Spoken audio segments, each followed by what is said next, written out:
En mayo de 2021, durante los trabajos de remodelación de la antigua comisaría de Navojoa, un obrero encontró una caja metálica empotrada detrás de un panel de madera. Dentro, había un carrete fotográfico Kodak de 35 milímetros, sin revelar, envuelto en una hoja amarillenta con la fecha, abril 1992, escrita a mano.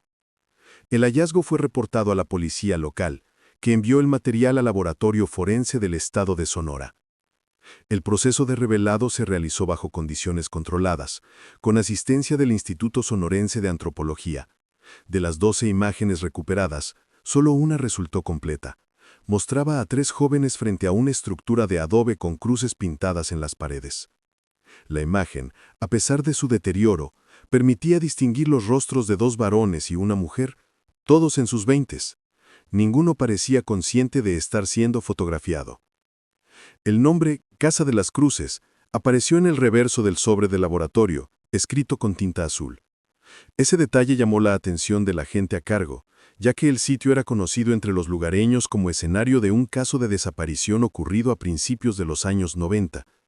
Las fechas coincidían, pero los registros oficiales del caso estaban incompletos y parcialmente extraviados. El hallazgo fue remitido al Archivo Estatal de Hermosillo, donde una revisión preliminar confirmó la correspondencia visual con los retratos de 3 jóvenes reportados como desaparecidos en 1992. Víctor Andrade, Sergio Urrutia y Carmen Ríos. Ninguno de los 3 había sido localizado. El carrete, por tanto, se convirtió en la primera evidencia fotográfica del grupo en su última jornada conocida. El informe de entrega, fechado el 17 de mayo de 2021, concluye con una nota manuscrita del técnico.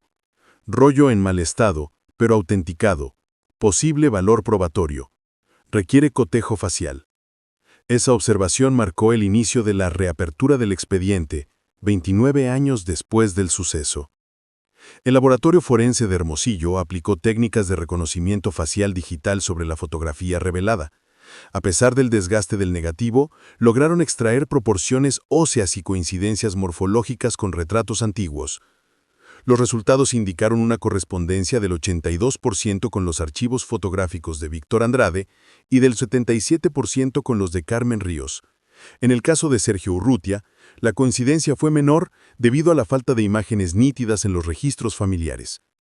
El perito principal, Julio Becerra, advirtió en su informe que la validación no podía considerarse concluyente. Las imágenes de referencia eran copias de baja resolución, tomadas de un álbum entregado por la madre de Carmen en 1993. Sin embargo, el tipo de ropa y los accesorios visibles, una pulsera trenzada y una camisa de franela roja, coincidían con la descripción registrada en el acta de desaparición del mismo año.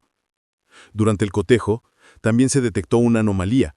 Los metadatos recuperables del negativo indicaban que el carrete había sido revelado parcialmente en 1992, lo que sugería que alguien había tenido acceso a las imágenes antes de que desaparecieran los jóvenes. No se encontró constancia de ese revelado en ningún laboratorio de la región.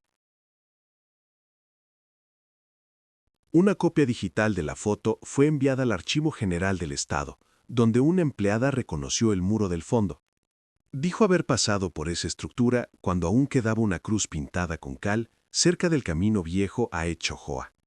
Esa identificación reavivó el interés por la antigua Casa de las Cruces, un inmueble abandonado desde finales de los 80, sin propietario registrado. El fiscal encargado solicitó entonces una verificación de terreno.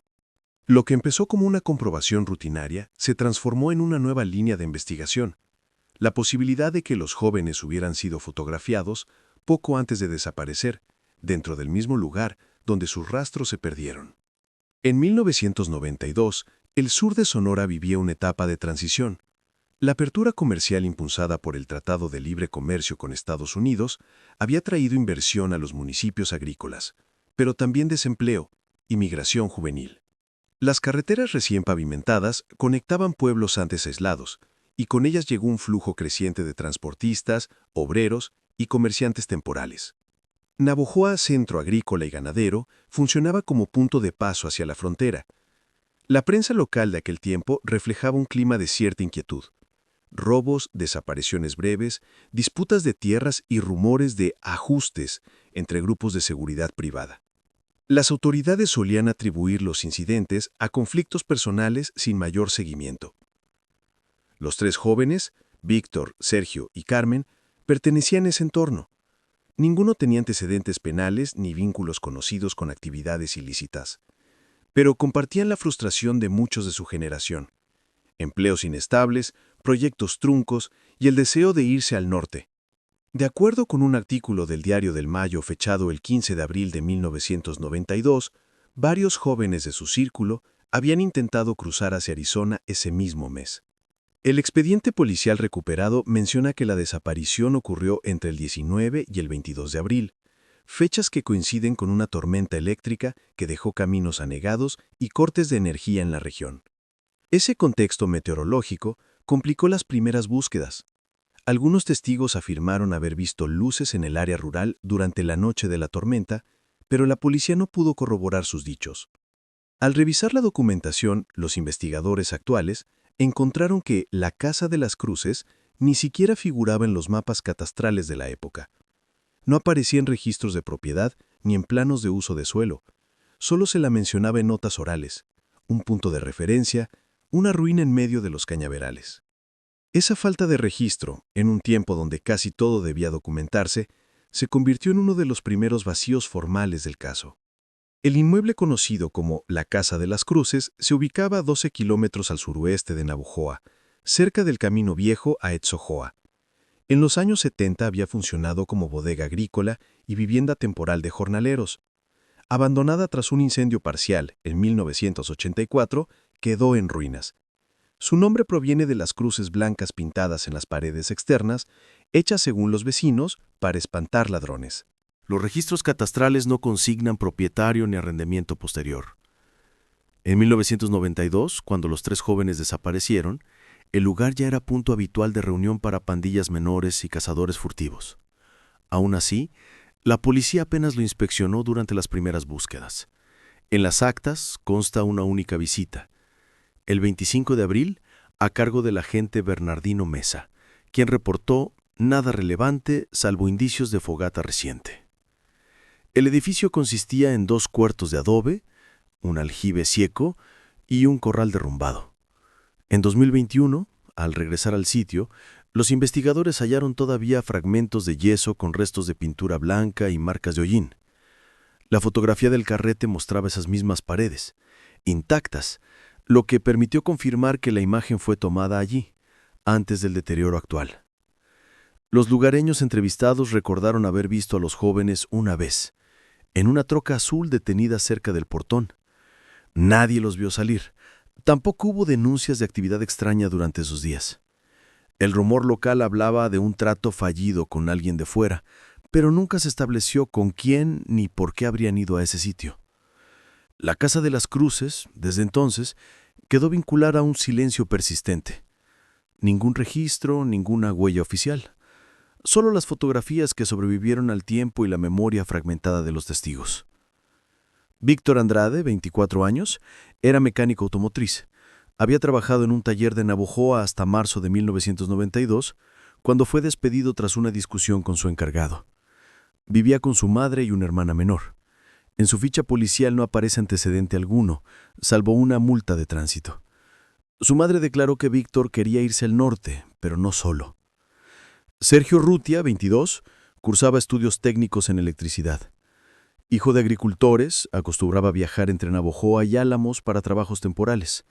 Según un compañero, tenía deudas menores con un comerciante local y había mencionado una oferta rápida que resolvería su situación. No especificó de qué se trataba. Carmen Ríos, 20 años, trabajaba medio tiempo en una papelería del centro. Era prima de Sergio y amiga cercana de Víctor. Su familia la describió como tranquila pero curiosa. Días antes de desaparecer, comentó a una compañera que pensaba mudarse a Hermosillo para estudiar contabilidad. Nunca llegó a hacerlo.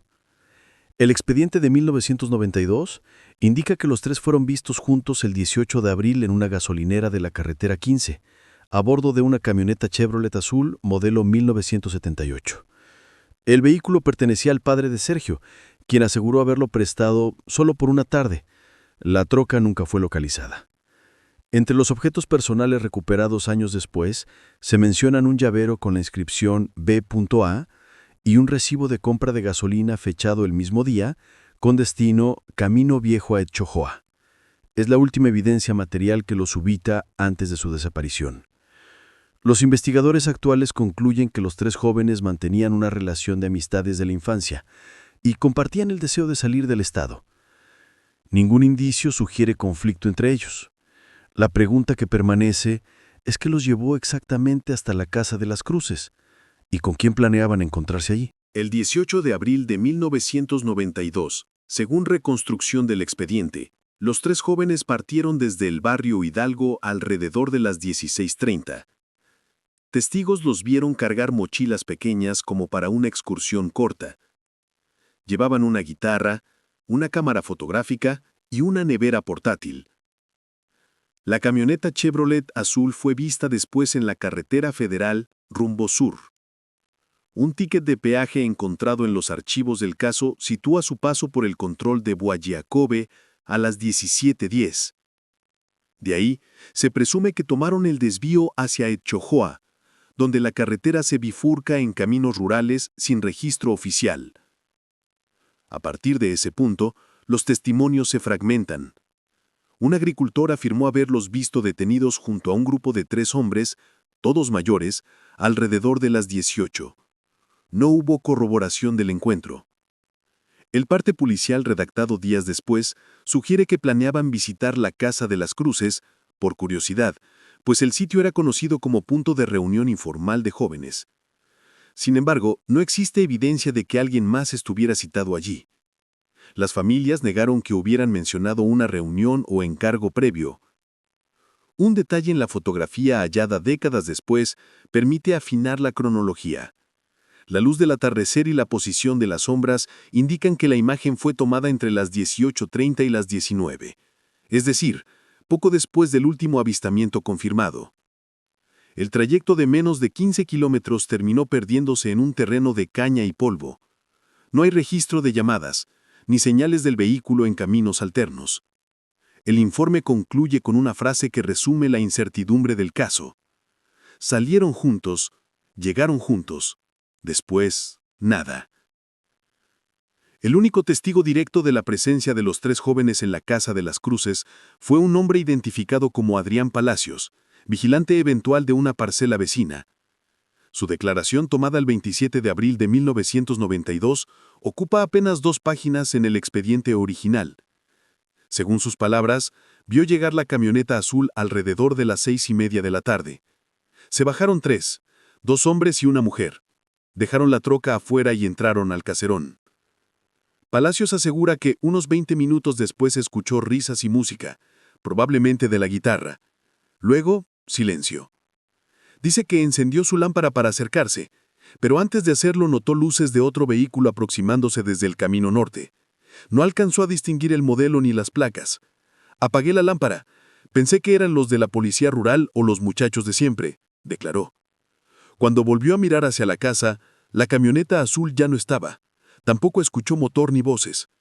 La lluvia comenzó poco después y el testigo se refugió en su caseta. Al día siguiente, encontró las huellas de 2 neumáticos distintas a las del vehículo de los jóvenes, pero no reportó el hecho hasta que la policía empezó a preguntar por ellos. Durante la reapertura del caso en 2021, los investigadores buscaron nuevamente a Palacios. Había muerto en 2008. Entregó una libreta con anotaciones del padre, donde figura una nota fechada abril 2092.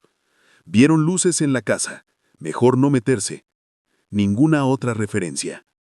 El testimonio de Palacios nunca fue confrontado con otros. Tampoco se verificó el posible segundo vehículo.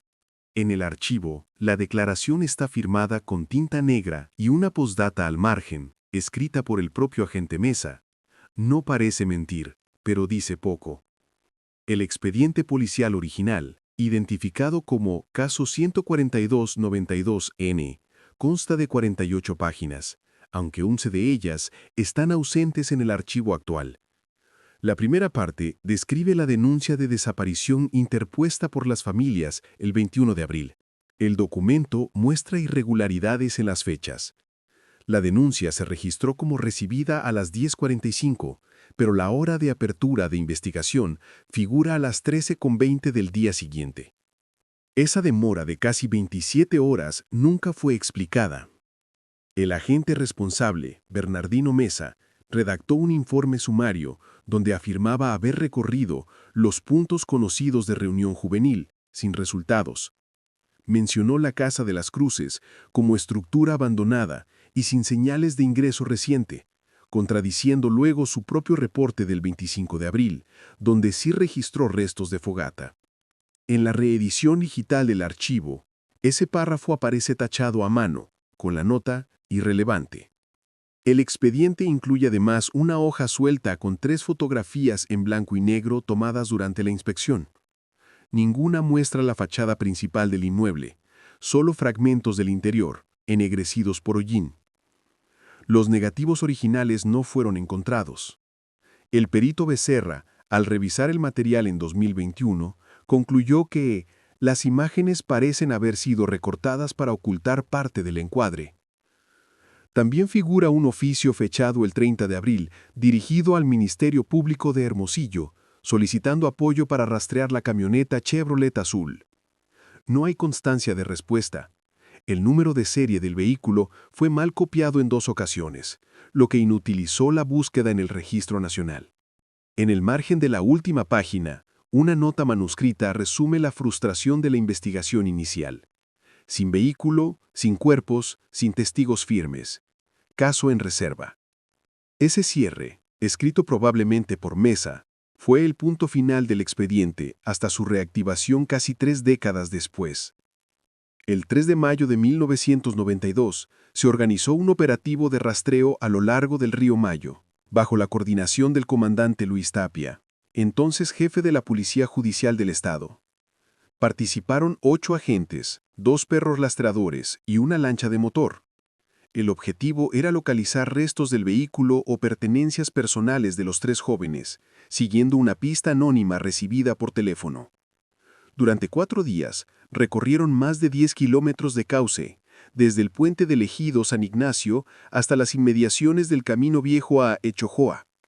Se hallaron objetos dispersos: una zapatilla femenina dañada por el agua, una cuerda plástica azul y un pedazo de lona con manchas oscuras. Ninguno de los elementos fue reconocido por las familias, y el informe pericial del laboratorio determinó que las muestras biológicas resultaron no concluyentes por degradación. La prensa local cubrió parcialmente el operativo. Un artículo de El Informador del Mayo del 6 de mayo titulaba: Buscan a jóvenes desaparecidos, sin rastro ni vehículo. En el texto se menciona que la búsqueda fue interrumpida por la crecida del río tras lluvias intensas. Tapia declaró que no se descarta accidente, pero tampoco lo confirma evidencia alguna.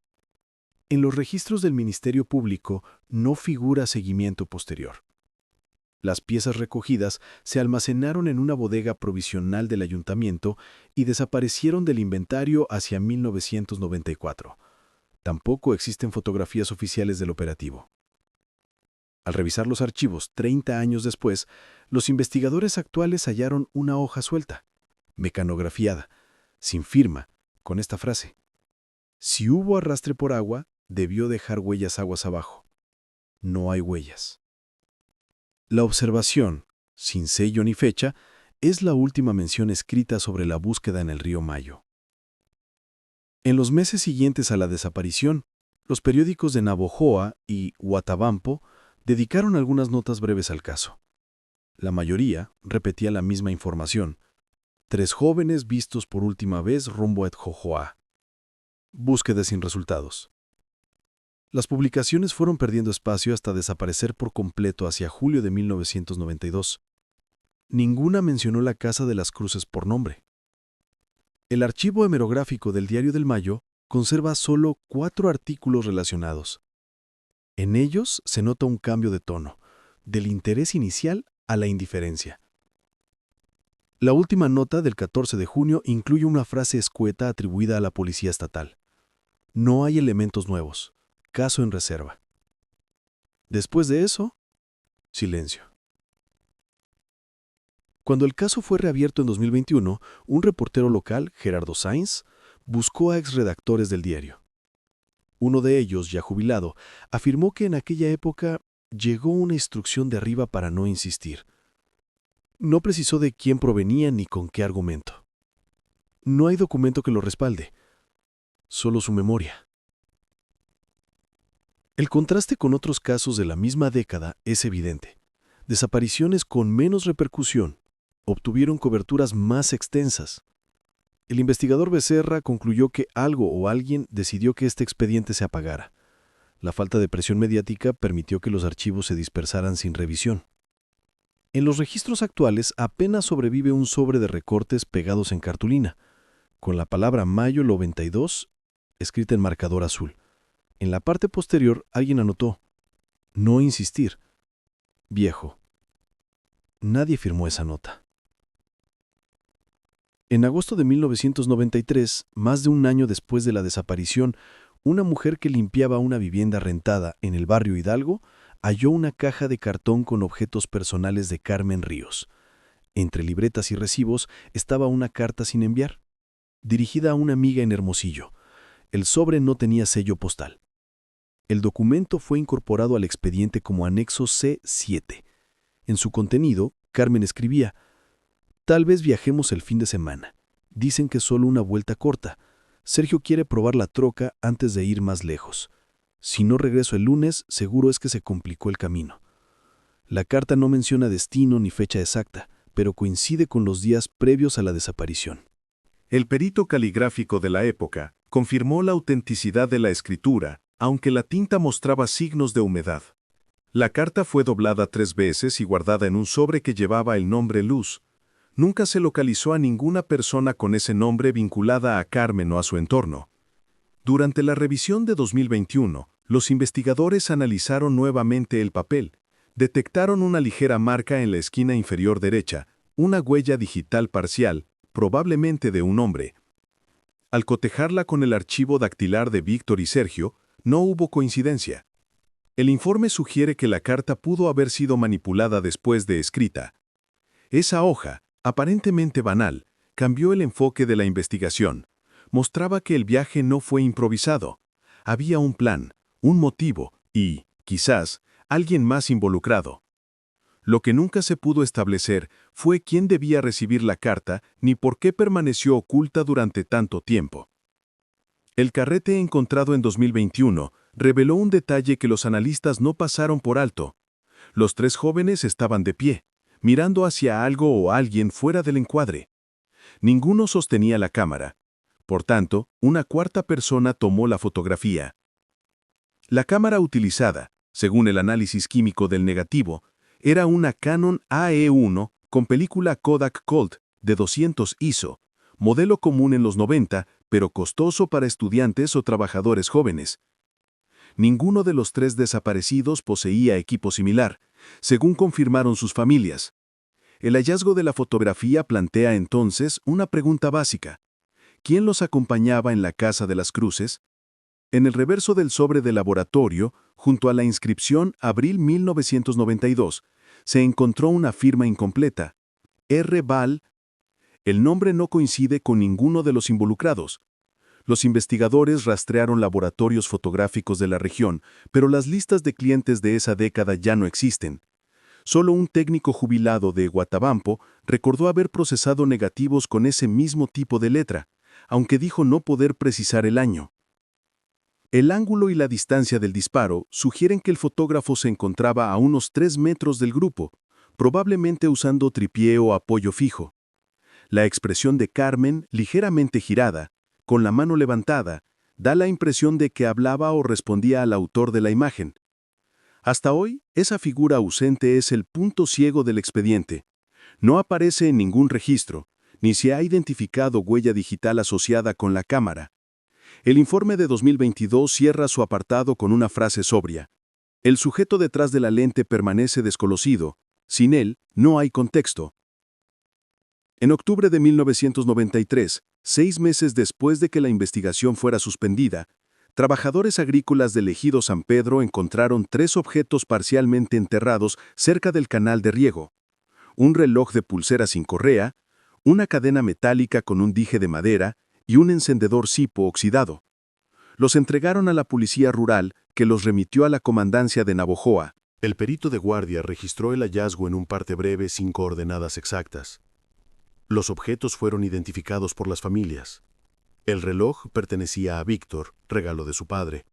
La cadena a Carmen, según testimonio de su hermana. El encendedor no fue reconocido. Sin embargo, ninguno de los elementos presentaba signos de violencia ni rastros biológicos. El reloj, detenido a las 19:42, atrajo la atención del investigador Mesa, quien anotó al margen: coincide con hora estimada en que se tomó la foto. No se efectuó peritaje adicional. Con el tiempo, las piezas se archivaron en una bolsa de evidencias sin número de serie que desapareció del inventario oficial hacia 1995. Durante la reapertura del caso, los agentes actuales rastrearon el paradero del material. Solo encontraron una copia fotográfica en el archivo estatal, una imagen en blanco y negro de los 3 objetos alineados sobre una mesa metálica, tomada probablemente para registro interno. Al dorso, la palabra cruces, escrita con marcador rojo. Ese pequeño conjunto de pertenencias, desprovisto de contexto, representa hoy el único vínculo físico entre los desaparecidos y el terreno donde sus rastros se pierden. La coincidencia horaria del reloj sigue siendo, hasta ahora, un dato que nadie ha podido explicar. Cuando la Fiscalía de Sonora reabrió el caso en 2021, solicitó el expediente original al Archivo Municipal de Navojoa. El documento no estaba. En su lugar apareció una carpeta vacía con la etiqueta Caso 142/92N, Traslado a Hermosillo, 1999. Sin embargo, en los registros de envío del archivo estatal no figuraba ninguna recepción de ese material. La investigación interna determinó que el expediente fue retirado el 12 de abril de 1999 por un agente administrativo identificado como R. Valenzuela, quien firmó el recibo de salida y nunca lo devolvió. La coincidencia con la firma incompleta R. Val en el sobre del carrete fotográfico llamó la atención inmediata de los peritos. Valenzuela había dejado el servicio público en 2002 y residía en Nogales hasta su fallecimiento en 2014. En su domicilio, los investigadores hallaron varias cajas con documentos antiguos, entre ellos formularios policiales, oficios mecanizados y recortes de prensa, pero nada relacionado con el expediente 142/92N. Su esposa declaró que él siempre guardaba papeles viejos por miedo a que los tiraran sin revisar. No pudo aportar información sobre el carrete ni sobre los jóvenes desaparecidos. Un memorando interno de 2000, hallado en los archivos de la Procuraduría, menciona de pasada la posible pérdida de evidencias asociadas a un caso de Navojoa sin relevancia actual. No especifica número ni nombres. La línea fue subrayada años después con marcador verde, sin firma. La desaparición del expediente selló por más de 2 décadas el destino del caso. Solo gracias a la recuperación del carrete y a las copias dispersas en archivos locales, fue posible reconstruir parcialmente la historia. Pero los documentos originales, fotografías, declaraciones, objetos, siguen sin aparecer. En 2022, el Laboratorio de Genética Forense de Hermosillo revisó las muestras biológicas almacenadas desde los 90. La mayoría estaba degradada o contaminada. Solo se recuperaron fragmentos útiles de tejido epitelial hallados en la cuerda plástica encontrada en el río Mayo. Tras aplicar técnicas modernas de amplificación, se obtuvieron 2 perfiles parciales de ADN masculino. Al compararlos con las muestras familiares de Víctor y Sergio, el resultado fue ambiguo. Coincidencia estadística del 68%, demasiado alta para descartarla, pero insuficiente para considerar la prueba. El informe oficial describe los hallazgos como consistentes pero no concluyentes. El perfil femenino no se detectó. Durante la misma revisión, el equipo de genética notó que las etiquetas originales de las muestras habían sido reemplazadas en algún momento, con escritura distinta a la registrada en los documentos de 1992. Nadie pudo determinar cuándo ni por quién. El laboratorio de entonces no llevaba bitácoras digitales, solo cuadernos manuscritos, varios de los cuales se extraviaron en una mudanza. En paralelo, la Fiscalía Federal comparó las secuencias parciales con su base de datos nacional. Una coincidencia parcial apareció en un registro de 1995, vinculado a un caso sin resolver en Culiacán, Sinaloa. No se pudo establecer conexión. La referencia fue archivada. El perito responsable del estudio actual, licenciado Adrián Escoto, escribió en su conclusión: los fragmentos de ADN son como ecos. Confirman que alguien estuvo ahí, pero no quién ni cuándo. Con ese tono, el informe cerró el capítulo científico de la reapertura, dejando abierta la duda más elemental: ¿a quién pertenecen realmente los restos analizados? Con la reapertura del caso, el equipo investigador emprendió una serie de entrevistas en Navojoa y Etchojoa entre 2021 y 2023. De las 12 personas localizadas que declararon en los 90, solo 5 seguían vivas. Sus recuerdos, aunque borrosos, aportaron matices nuevos. María Andrade, hermana de Víctor, relató que en los días previos a la desaparición su hermano había recibido llamadas nocturnas de un número desconocido. En esa época, las líneas telefónicas eran comunitarias. No existían registros detallados. Decía que era un tipo que le ofrecía trabajo con herramientas, declaró. No se encontró constancia de esa oferta. Ernesto Urrutia, primo de Sergio, mencionó por primera vez su nombre: Ramiro Valenzuela, un empleado del municipio que ofrecía trabajos de reparación en las afueras. El mismo apellido que aparece en el sobre del carrete y en el registro de retiro del expediente. No hay evidencia de que se trate de la misma persona, pero la coincidencia fue notada en el informe. Una vecina del barrio Hidalgo recordó haber visto una camioneta azul estacionada frente a la casa de Carmen la tarde del 18 de abril. Dijo que dentro viajaban más de 3. No supo precisar cuántos, ni si alguno era conocido. Su testimonio no figuraba en el expediente original. Los agentes también buscaron al excomandante Luis Tapia, responsable del operativo en el Río Mayo. Vivía en Hermosillo y aceptó una breve entrevista. Afirmó que el caso se enfrió porque se perdió todo, hasta las órdenes de búsqueda. Ante la pregunta sobre presiones externas, solo respondió: no era buen momento para hacer ruido. Las nuevas declaraciones no ofrecieron pruebas concretas, pero dibujaron un patrón: la presencia de nombres repetidos, archivos desaparecidos y un miedo que, 3 décadas después, seguía en el aire. El análisis técnico de la fotografía, realizado por especialistas del Instituto Nacional de Antropología e Historia, buscó determinar las condiciones exactas en que fue tomada. Utilizando software de simulación lumínica y referencias del terreno, concluyeron que la imagen fue captada entre las 18:38 y las 18:50 del 18 de abril de 1992, justo antes de la tormenta registrada en la zona. El ángulo del sol coincidía con la orientación oeste de la Casa de las Cruces. Las sombras caían hacia el este, lo que permitió estimar la posición del fotógrafo. Unos 3 metros frente al grupo, ligeramente elevado, quizás sobre un montículo o escalón. La distancia focal y la nitidez sugieren el uso de trípode o superficie estable.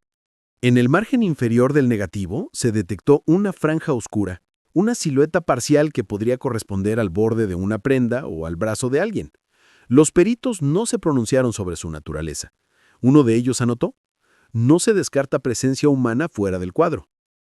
El fondo muestra un detalle apenas visible: una mancha blanca en forma de número 3 pintada sobre el muro, ausente en las fotografías posteriores del inmueble.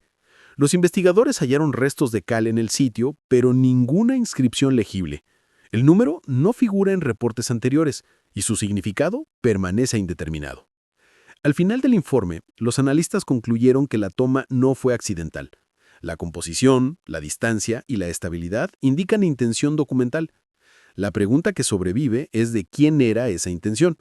Si de los jóvenes, de alguien cercano o de una persona que jamás figuró en los archivos. Cuando los investigadores compararon los documentos originales con los testimonios reabiertos, detectaron incongruencias en las horas registradas. El acta policial fijaba la desaparición entre el 19 y el 22 de abril, pero la fotografía, ya datada con precisión, demostraba que al menos el 18, los 3 seguían con vida.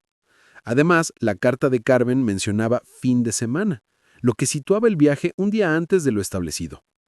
Los registros telefónicos de la zona, recuperados de la compañía Telson, añaden otra capa: una llamada realizada desde el domicilio de Víctor el 19 de abril a las 9:12, cobrada a destino y sin destinatario identificado.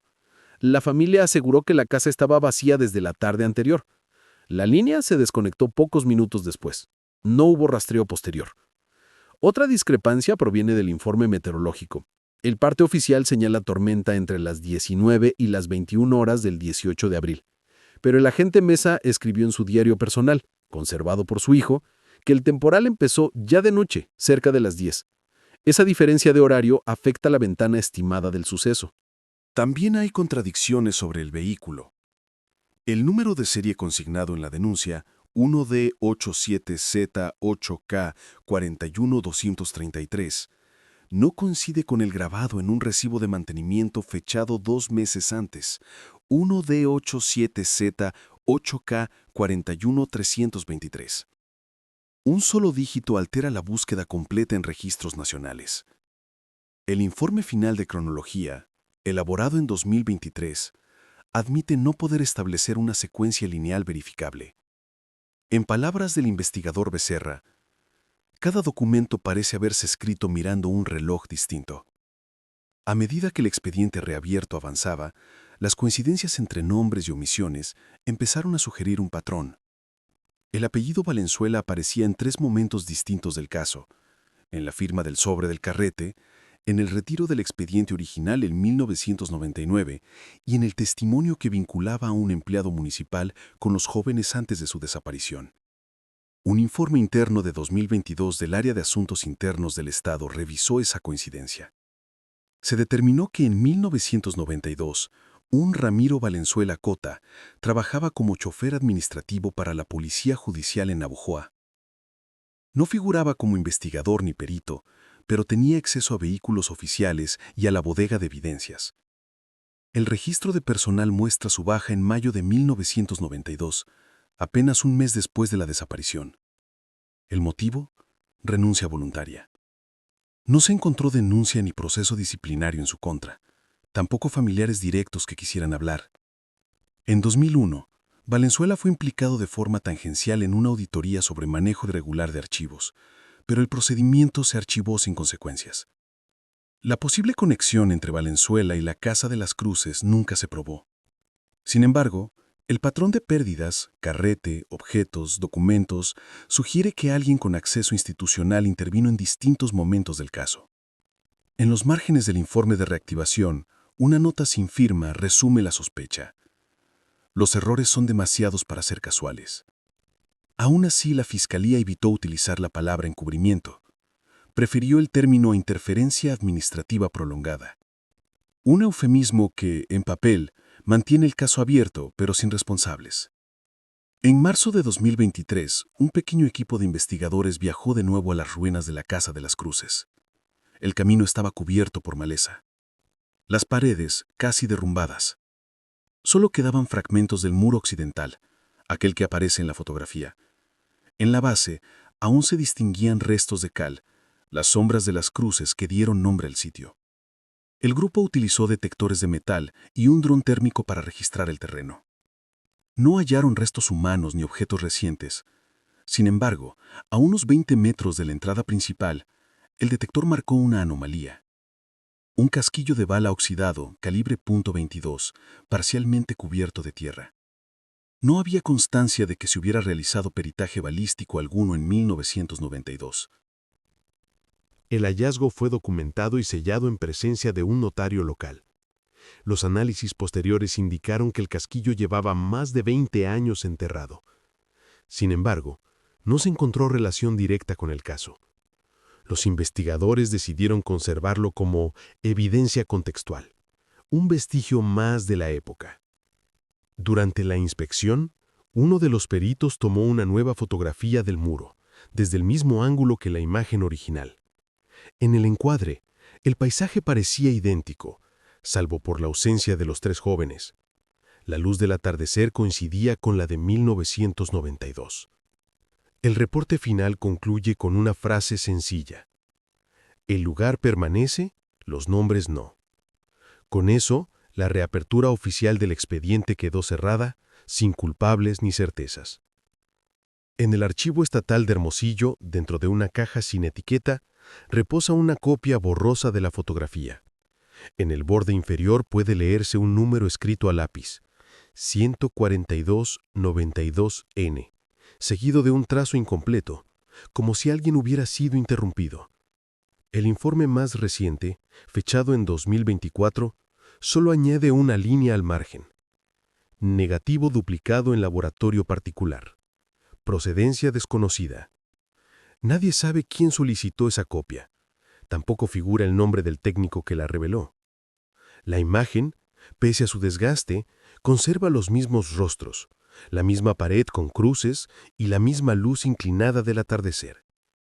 32 años después, sigue siendo la última vez que se les ve juntos.